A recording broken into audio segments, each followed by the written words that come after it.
السلام عليكم، اخباركم؟ يا رب تكونوا بخير. معكم محمد علي من قناه نجرب فيديو جديد. فيديو النهارده عن المنتجات اللي في السوبر ماركت. في منها حاجات كده جديده اتعملت، في منتجات نعرفها عملت نكهات جديده، في منتجات جديده اول مره اشوفها مش عارف تبع شركه ايه او كده، بس بيبقى حاجات كده شكلها حلو ومغريه، فقلت نجيبها ونعمل لكم حلقه رايقه. فقبل ما نبدا كده الفيديو، يا ريت اللايك والشير والاشتراك، ويلا نبدا الفيديو. حلقه النهارده هي عباره عن المنتجات اللي بنتمشى في السوبر ماركت كده ونلاقيها، بيبقى في منتجات كده بتبقى شكلها حلو ومغرية كده، فبتشد الواحد ان هو يجيبها ويجربها. والبقالات يا جماعة، وما أدراك ما البقالات، بيبقى فيها شوية حاجات تقريبا بتبقى الشركات مستقصداها هي بس، فبتنزل عندها منتجات كده ممكن ما تلاقيهاش في الهايبرات الكبيرة. طب تعال نبدأ بأول حاجة معانا بجوميكس. جوميكس ده انا شفته، لقيت يعني حجمه كبير قوي وسعره 15 جنيه. لقيت فيه النكهتين دول، يعني نكهة البابريكا ونكهة كريمة بالاعشاب. خلينا نبدأ بالبابريكا. بس في الاول كده بص على الديزاين بتاع الكيس نفسه، ده شكله. وده عبارة عن منتج مقرمشات من شركة اسمها رايت فودز. إنتاج شركة رايت للصناعات الغذائية، 6 أكتوبر، المنطقة الصناعية. الديزاين لطيف مش وحش، تعال نفتح ونشوف. ده اللي هو عارفين، اللي هو الفنكوش، بيقول عليه الفنكوش الصيني، اللي هو ده شكله. وعليه بهارات كده، تقريبا عليه بابريكا. يعني البابريكا ملهاش طعم ولا ليها طعم؟ لا، ليها طعم تدخين. في ريحة تدخين كده. تعال ندوق. امم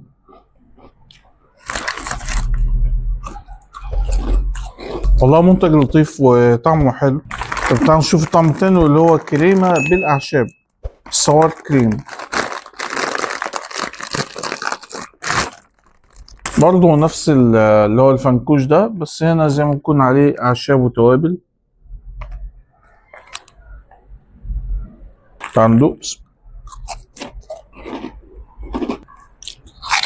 بص، هو بصراحة النكهة هادية أوي، يعني مش زي نكهة البابريكا، فلا أنا أفضل نكهة البابريكا. طب تعال نروح لمنتج تاني معانا، واللي هو شركة تايجر. شركة تايجر عملت حاجة اسمها كاتل كوك، وأنا لقيت فيهم النكهتين دول، نكهة الخل والملح.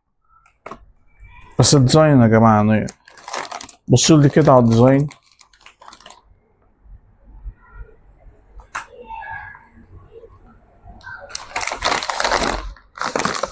حاجة كده بريميوم شوية. احنا معانا كده اللي هو الملح والخل والخيار المخلل والجبنة، ده أنا متحمس له قوي.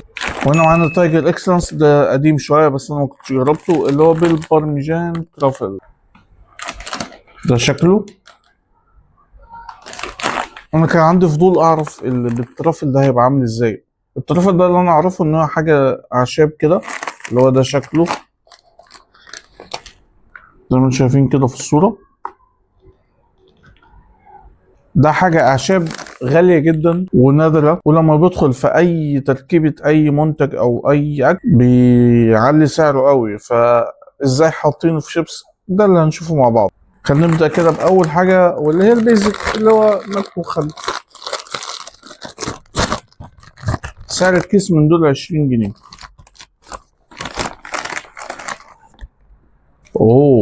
ريحة الخل ضربت. ده شكل الشيبسية، حجمها كبير ومش مزيتة.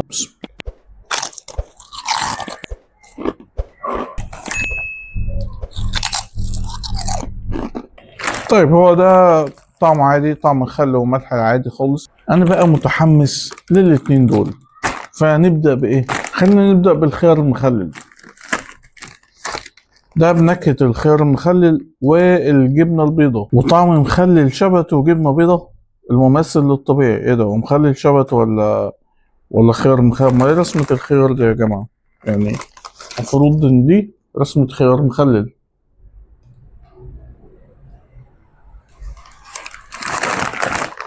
تعال نشوف.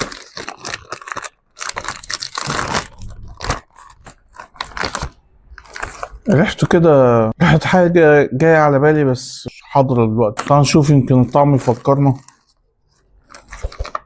دي الشيبسية كده. بسم الله. بصوا هو الطعم فيه مزازة عالية قوي، يعني هو تقريبا كده الريحة اللي بقول لكم عليها دي زي ريحة مية السلطة، بس فيها مزازة عالية قوي.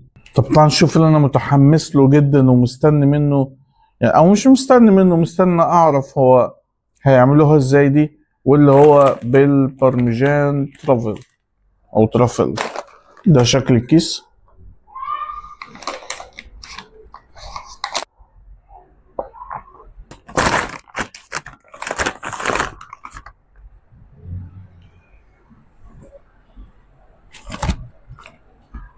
مش عارف، مش يعني حاسس ان هي طعم شيبسي ملح، ريحة شيبسي ملح. ده شكل الاكسلنس، مختلف شوية عن شكل اللي هو الكيتل كوك. التضليع هنا اكبر شوية، مفيش اي ريحة. تعال ندوق.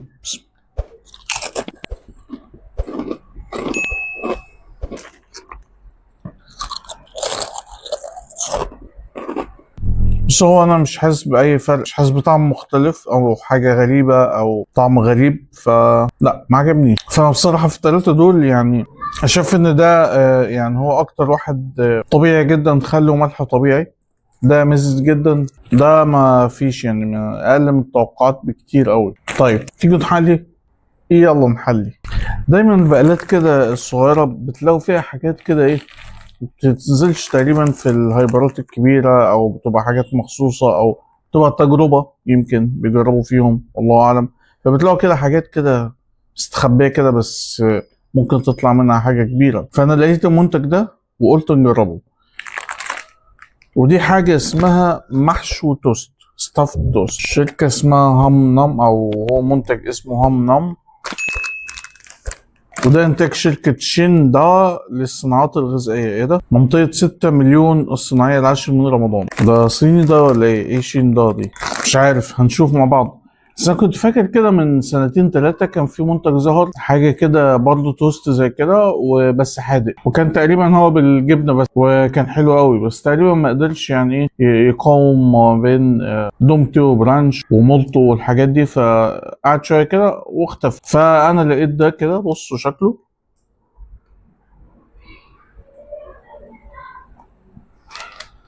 ده محشي بالفراولة. تعالوا كده نشوف.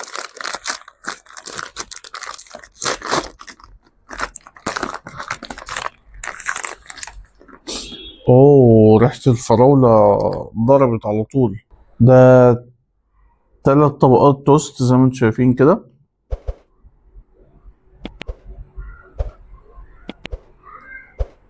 تعالوا ندوق.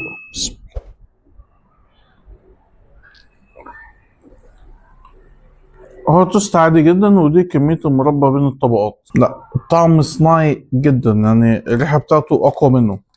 هنشوف تاني طعم فيه. والواحد من دول ب15 جنيه. تاني حاجة معانا محشو بكريمة الحليب المكثف.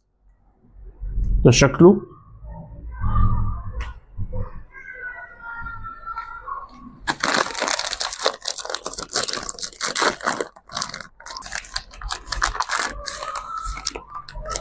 برضه نفس التوست، بس انا طبعا مش باينه حاجه. خلينا ندوق الاول كده ونشوف الحشو عامل ازاي.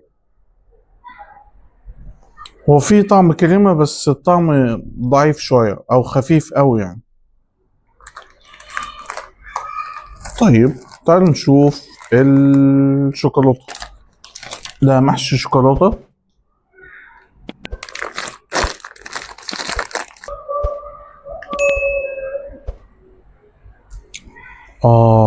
في ريحه شوكولاته، بس الشوكولاته اللي هي زي الكاكاو كده، فيها طعم كاكاو شويه. الشوكولاته اللي هي برضه حاسسها صناعي قوي يعني. تعالوا ندوق.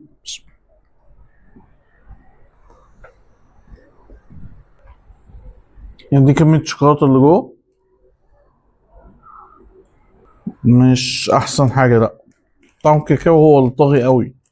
طيب تعال نشوف آخر طعم يمكن يظبط معانا. المفروض إن ده بشو بكريمة التوت البري. المفروض النكهة دي من النكهات القوية. تعال نشوف.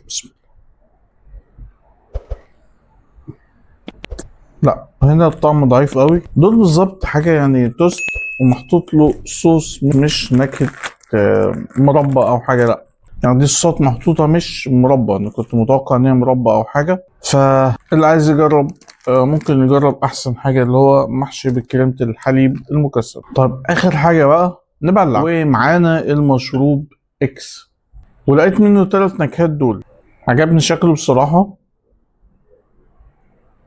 يعني ده اسمه سباركس، ده بطعم البطيخ والفراولة، وده بطعم البلو بيري. هو مشروب غازي، يعني هو مكتوب ان هو مشروب غازي. ده بالتوت الازرق،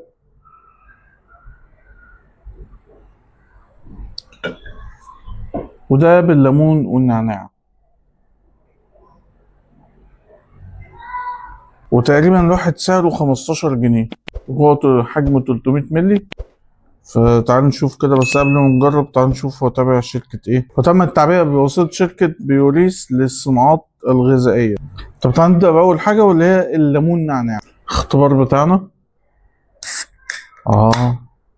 اختبار الفس اللي كلكم عارفينه.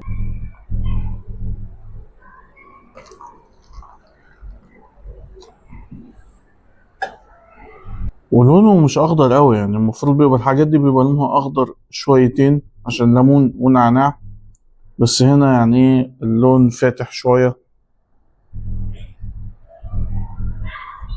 والريحة يعني ضعيفة شويتين. عنده هو طعم خفيف بس الكربونات بتاعته حلوة. طب تعال نجرب التوت الأزرق.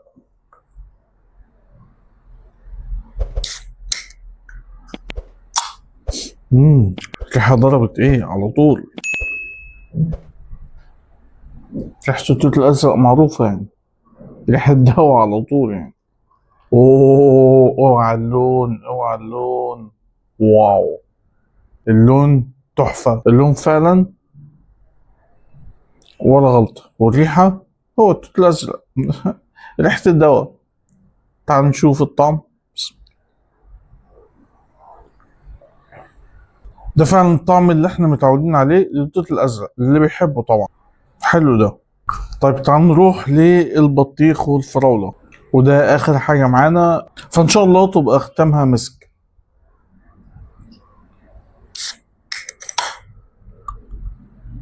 تعال نشوف اللون بقى، عشان ده المفروض يعني يبقى أيوة بقى. تعال ندوق بقى. لا والله الريحة مش قوية بقى. في إيه بقى؟ بسم الله. ده الطعم ضعيف قوي، والطعمين داخلين في بعض، ولا طعم فراولة ظاهر لوحده ولا طعم بطيخ ظاهر لوحده. لا بصراحة أقوى طعم فيهم للأسف هو التوت الأزرق. وأنا بقول للأسف لأن الناس كتير أوي مبتحبوش، لأنه بيبقى قالب على طعم الدواء شوية. وده تاني طعم مقبول جدا، يعني ده لأ صعب أوي. بس كده، ده كان فيديو النهاردة. قلت كده اما نغير المود بعد ما عملنا شوية الفيديوهات بتاعت العودة للمدارس. فلو عجبكم الفيديو ما تنساش من لايك وشير، واللي مش مشترك في القناة يشترك وفعل زر الجرس عشان يوصل له كل الفيديوهات اللي جاية. واللي بيتفرج علينا من فيسبوك ما تنساش من لايك وشير ومتابعة الصفحة. اكونت انستجرام هتلاقوه في صندوق الوصف، ممكن تتابعوني عليه. وبنزل كده شوية فيديوهات قصيرة ممكن تشوفوها برضه، هتعجبكم حاجات كده في الرايق. واشوفكم فيديوهات تانية كتير. شكرا ليكم، سلام.